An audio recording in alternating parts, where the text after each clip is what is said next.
যেখানেই ক্ষমা চাওয়ার কথা আছে ওইটারই কি বলে? ইস্তিগফার। আল্লাহুম্মা ইন্নী যালামতু নাফসি, আল্লাহ জুলুম করেছি, জুলমান কাসীরা, অনেক জুলুম।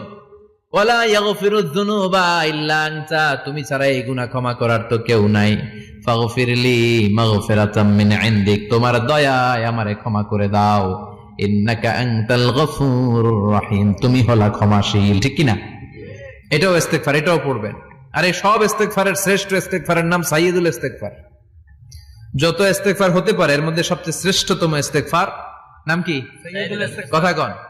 বুখারীর বর্ণনা, শাদ্দাদ ইবনে আউস রাদিয়াল্লাহু তাআলা আনহু বর্ণনা করেন, এই সাইয়্যিদুল ইস্তিগফার দিনের বেলা যে পড়বে ওই দিনে মারা গেলে সে জান্নাতি।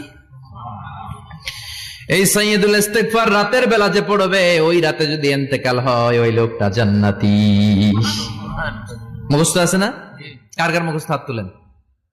মাশাআল্লাহ, তাবারাকাল্লাহ, মাশাআল্লাহ, মাশাআল্লাহ।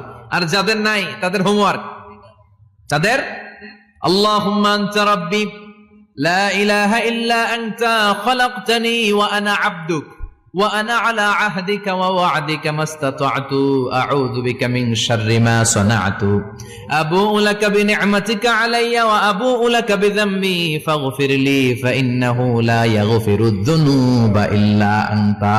সুবহানাল্লাহ পড়ে।